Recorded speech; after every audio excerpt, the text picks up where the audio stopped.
Good morning, buenos dias, and it's a very good feeling to be back here. And thank you.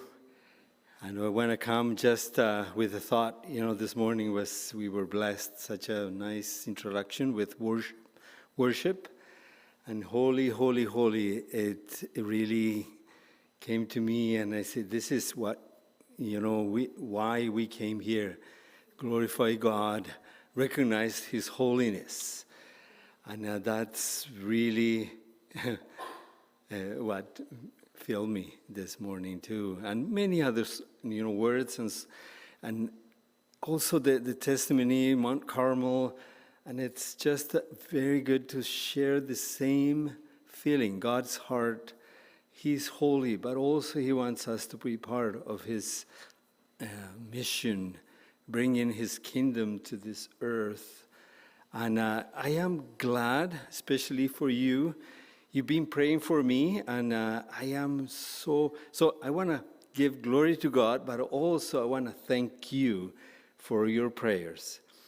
Like 15 months ago, I was diagnosed with a very serious condition, metastatic cancer everywhere. And that's why I came back to Canada.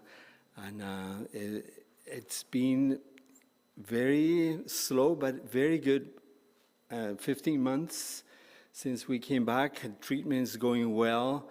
And I'm stable, thanks to God, and thanks also for your prayers. Something that Jesus pointed out many times say it's your friend's faith. You receive healing or receive what you're praying for according to your faith. And it was not clear for me until now how that works. It's God's power, but also He sees our faith, our friend's faith. Thank you for supporting me. I am well. I'm getting better. My treatment is going well, and I am on what the doctors call maintenance treatment, and I am a monthly immunotherapy. So this Monday, tomorrow, I'm going back to the hospital and receive dosage.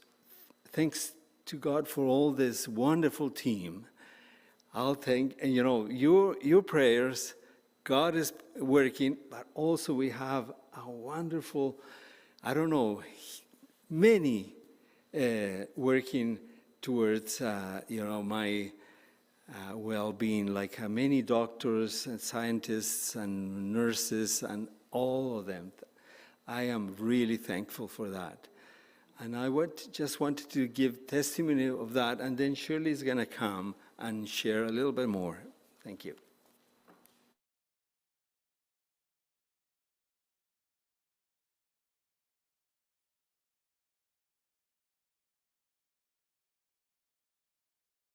Good morning.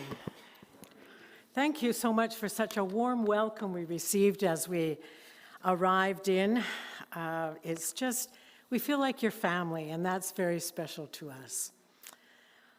We have 3 parts to what we're doing this morning. Carlos wanted to give you an update on his health, and then I would like to share just a short devotional with you, and then we have a motley type of gathering of pictures that we took on the fly as we were in Bolivia. We arrived back on Thursday. We were there for 3 weeks just between Carlos's immunotherapy infusions and just what we were able to do. But I do realize that I can talk a lot about our place, the Roca, the retreat center, about Bolivia as a country, but when you see pictures, it just kind of comes alive to you. So please forgive the quality of the pictures, but we will share a few of those as well with you.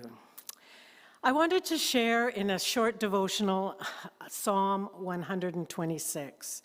It's one of the Psalms of Ascent, and we know that there are 15 of these Psalms, and they were usually categorized as songs that were sung by the Jewish people when they made their journeys, their pilgrimages to Jerusalem, to the temple, for the festivals and for their celebrations. Psalm 126 is among one of the ones that they don't really have an author that they know who wrote it. Many theologians believe it was Ezra or one of the other prophets. But this particular psalm spoke to me tremendously in the time that we were in Bolivia, because I think the author of this psalm talks about three different movements. It talks about three ways to look at life. And one is a backward look, one is a present look, and one is a future look. So just it's only 6 verses long. I will read the psalm to you, and then I'd like to look at those backward, present, and forward looks and have a short time to think about that in relation to our lives. Psalm 126, when the Lord restored the fortunes of Zion, we were like those who dreamed. Our mouths were filled with laughter, our tongues with songs of joy. Then it was said among the nations, the Lord has done great things for them. The Lord has done great things for us, and we are filled with joy. Restore our fortunes, Lord, like streams in the Negev. Those who sow with tears will reap with songs of joy. Those who go out weeping, carrying seed to sow, will return with songs of joy, carrying sheaves with them. A backward look, the first 3 verses.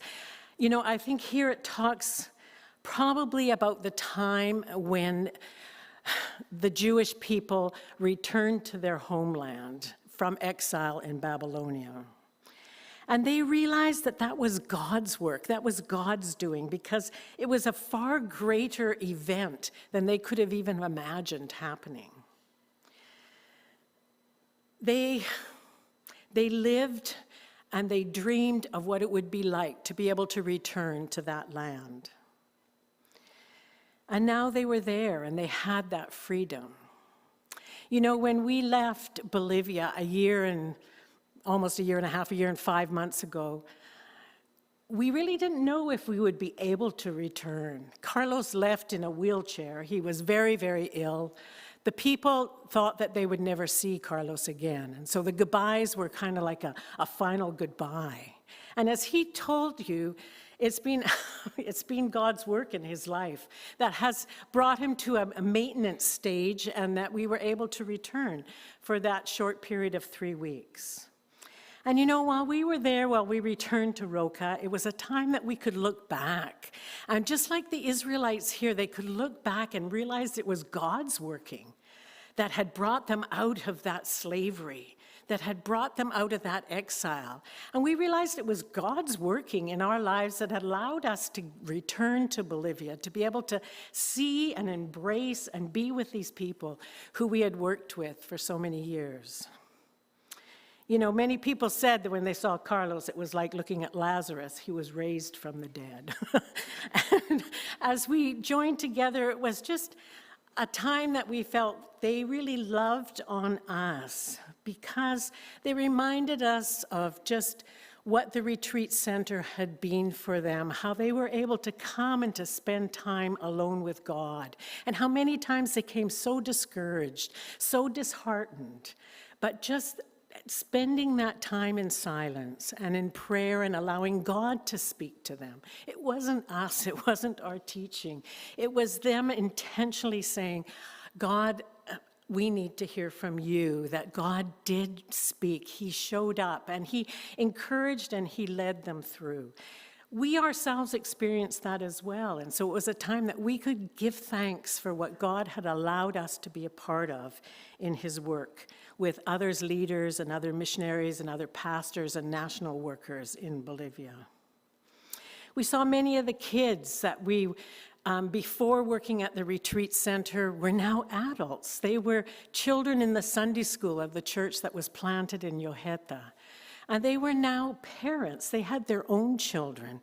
They were church leaders. They were working in mission. And what a thrill it was to see that over the years and how God had been continuing to work and guide in their lives. We visited one afternoon with the first commended Bolivian workers in the La Paz area 50 years ago. And we were able to just join together and praise God for how the work has continued and where their ministry has led them in these last years. There were lots of joys. There were lots of gratitude, just like we read in here. Our mouths were filled with laughter, our tongues with songs of joy. But at the same time, as you look back on life, it's not all joy, it's not all laughter. And during our time in Canada, just 2 months ago, one of Carlos's sisters passed away from a long battle with cancer. And so we were able to go to the cemetery, and we were able to be with Nancy's widower, and we were able to embrace that family and just give thanks for her life. She was one of the ones in Carlos's family who would always put on the big spread of hospitality when we gathered for family gatherings. She would cook just by herself with a little help from others to peel some vegetables for 40 or for 50 or 60 who would gather for a birthday celebration together. It was wonderful to be able to be there and to remember and to give thanks for that legacy that Nancy left to her family and also to the extended family. You know, as we look back, there are those joys, there are those moments of gratitude, there are those times where we recognize that God is a good God. God has been faithful. And then there are those times that we have to recognize that life is hard. But God is still a good God. God is faithful, and God is with us during those hard times. You know, in retreat ministry, which has been the focus of the last 15 years we've been working in Bolivia, we take these moments to just stop and to reflect. That's what ROCA stands for. R is reflection, O is prayer or oración in Spanish, and C is community, and A is art. So I'm going to give you just 30 seconds. Take a moment, look back in your own life and remember. What has God done for you in the last year? What joys do you remember? What is in your heart in gratitude? What has been hard? And probably in the middle of that, what does God want you to learn from those hard times? Just a few seconds. What has been hard? What are you grateful for? What has brought you joy?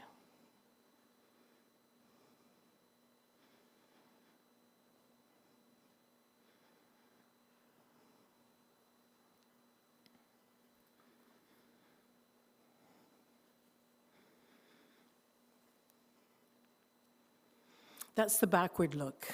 Verse 4 says here, restore our fortunes, Lord, like streams in the Negev.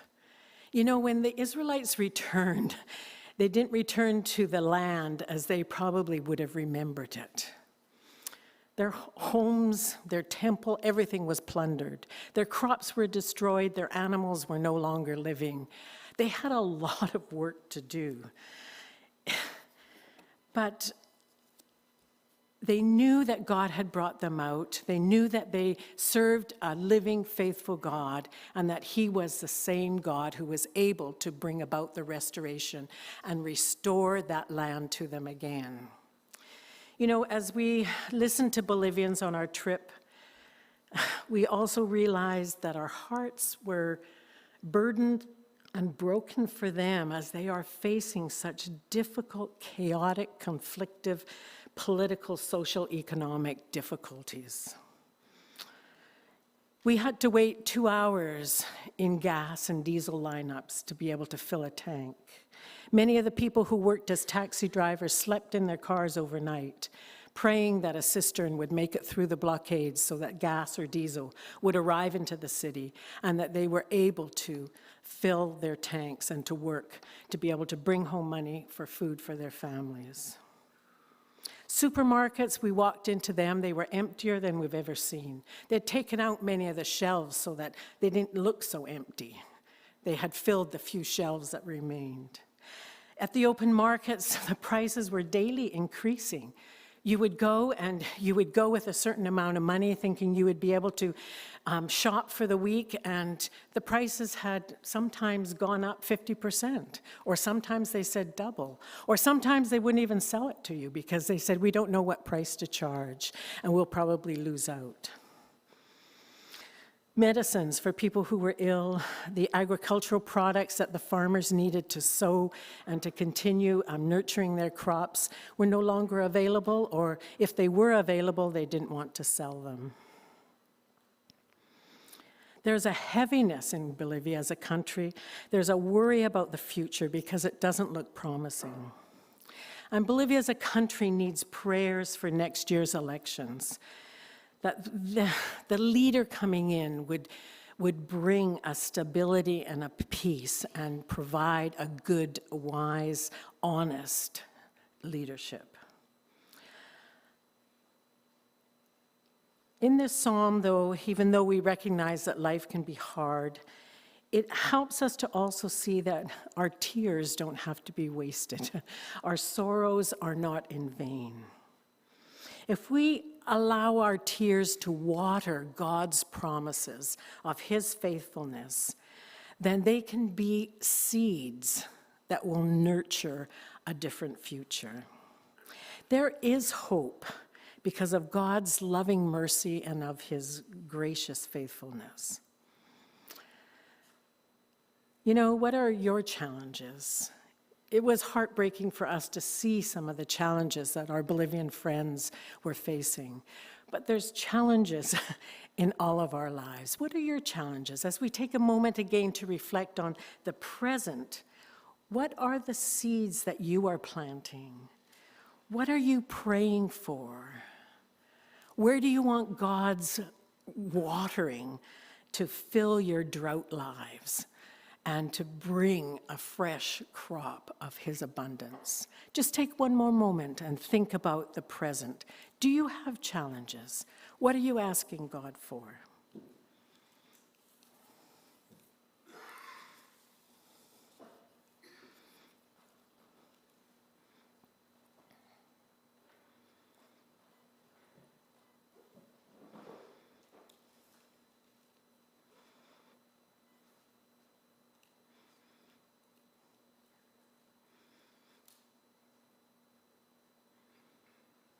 The third movement, in the last verses, it says, "Restore our fortunes, Lord, like streams in the Negev. Those who sow with tears will reap with songs of joy. Those who go out weeping, carrying seed to sow, will return with songs of joy, carrying sheaves with them." The Message translation says, "Those who planted their crops in despair will shout, 'Yes,' at the harvest. Those who went off with heavy hearts will come home laughing, with armloads of blessing." And you can hear in these words that the Israelites, the Jewish people, were imagining that transformation that God would work again for them. And it's remembering that past faithfulness that fuels faith for believing in a future that only God can give. And that's what we're praying for. Bolivia needs a different future, a future that only God can give. It was exciting to hear from the ministry leaders there that there is a reawakening amongst the youth in particular in Bolivia, a reawakening towards doing their own missions work, and particularly going into the regions that have not been ministered to before. The Samaritans first left Bolivia quite a few years ago, and they left one of the medical mission boats. And through that medical mission boat, there are teams of medical people as well as young people who are going into these areas to see their own country for the first time and to be able to be witnesses to the tremendous need there is in those areas, and to not only provide medical and dental help to the people, but also to bring them the gospel message. The people that we left in charge of facilitating the retreats at Roca, Mauricio and Andrea, are working in that area. They are one of the ones that are working as well with the medical mission boat and going up the rivers and doing this type of reawakening, as well as preparing young people for what it would be like to be able to be supported by the Bolivian church, to be involved in the Bolivian mission work. It's really exciting for us to see that new transition happening. And so we ask that as we look towards the future for Bolivia, we also would like you to pray for the Bolivian young people as they are recognizing that it is now their time to be going to their own people.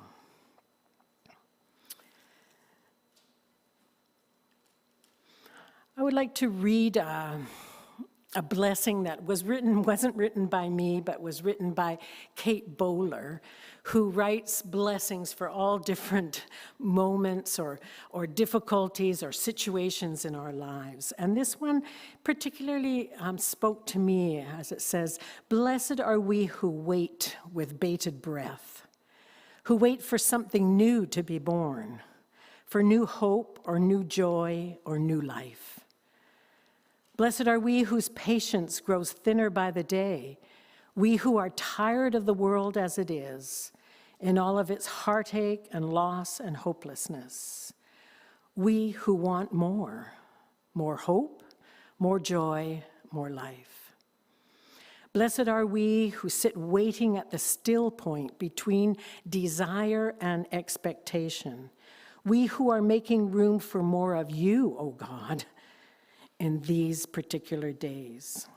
Surprise us with joy in the midst of the mundane, abundance in the midst of so much scarcity, presence, your presence in the midst of the chaos, because we have quieted our souls to listen, to wait for you, O God, for your word made flesh is life to us.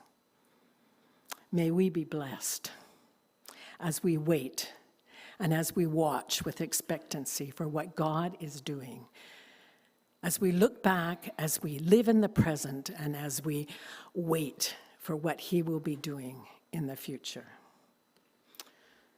A few slides that I hope will bring to life some of the environment, some of the things that we were able to enjoy while we were in Bolivia.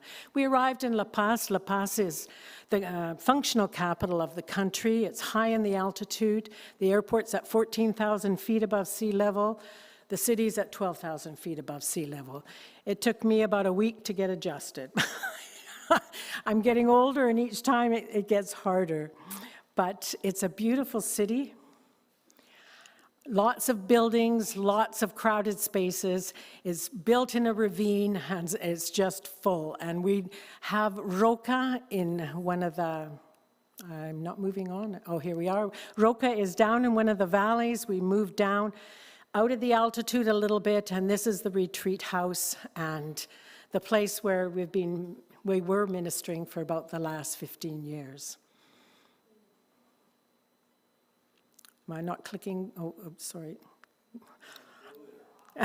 You want to go there? It's beautiful. We feel God blessed us with such a beautiful place where we can minister to those who come.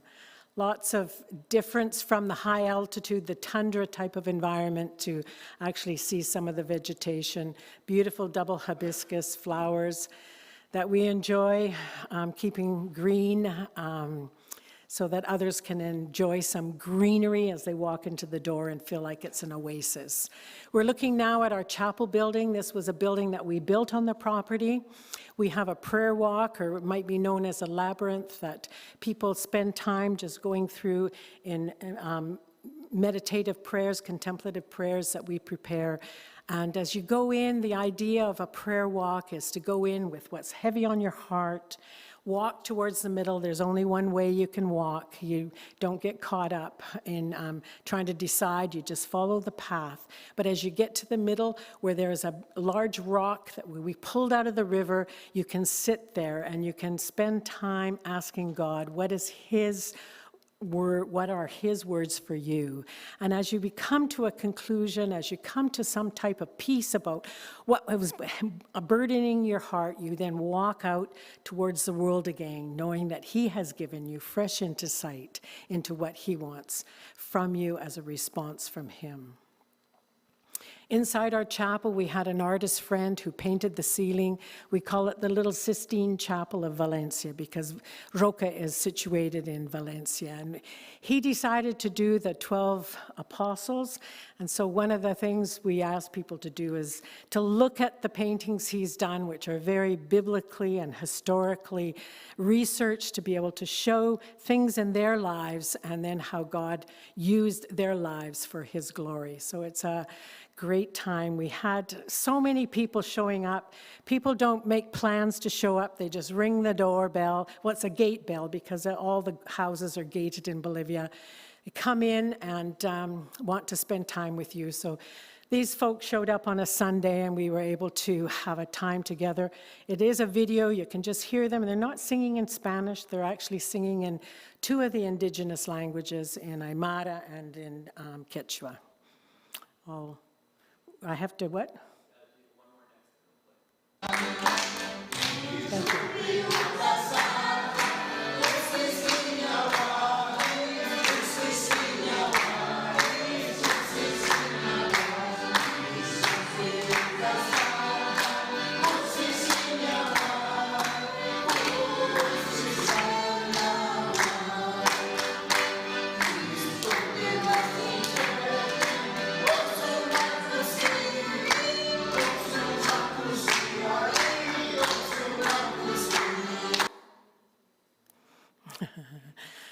One of the special gifts that we had was to be able to go down to Cochabamba, which is Carlos's hometown, and to spend some days with his mom, who is now 94.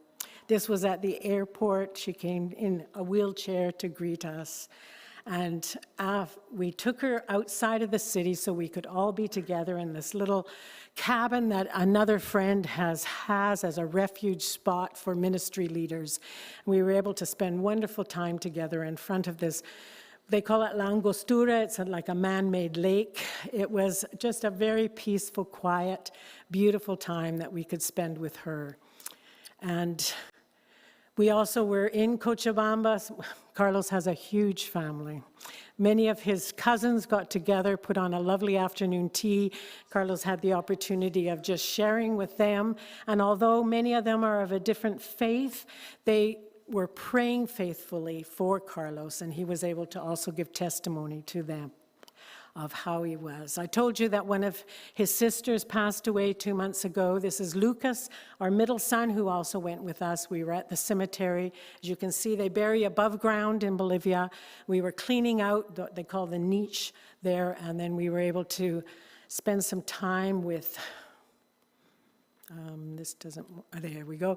We were able to spend some time, put some new flowers in her spot, and the fellow on with the whitest hair, because I think we all have pretty white hair, there is Nancy's widower, and just spend some time listening to him and praying with him and grieving with him as he comes to a realization of just how much his life has changed. Oops, I'm getting way too far ahead. I'm not, as you can tell, good with this. It was also one of Carlos's sister's birthdays, Sylvia, and so we had a great time celebrating with her and seeing a lot more of the family. Another time with Carlos's mom. This was our last day in Cochabamba. She These are our son's cousins, and we had just had lunch together and decided we would give her a wheelchair ride out to the ice cream parlor.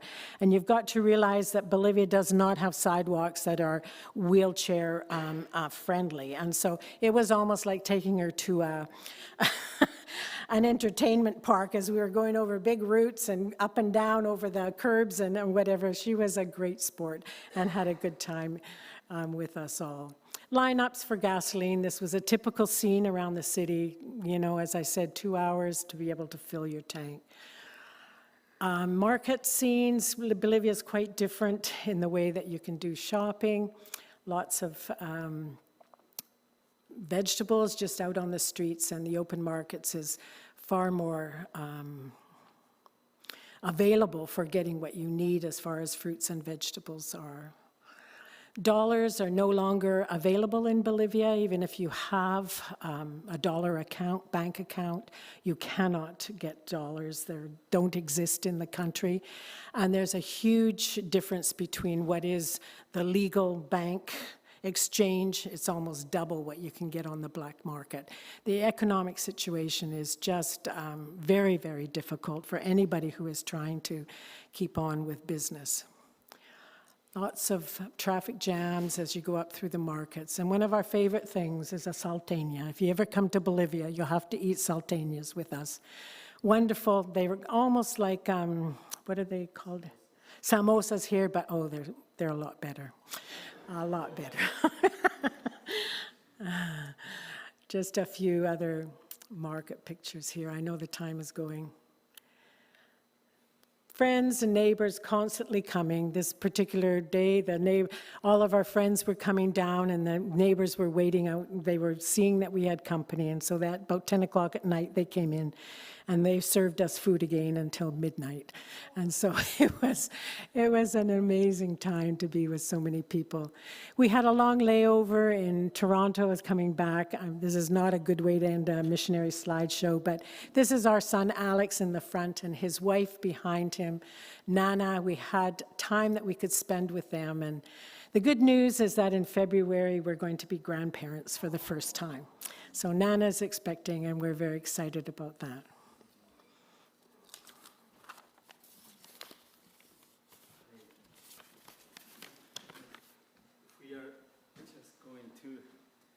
Sorry for all the presentation. I know you have other things to do. I just want to pray with this psalm as well to finish this. Please pray for Bolivia, but also for all those who are here.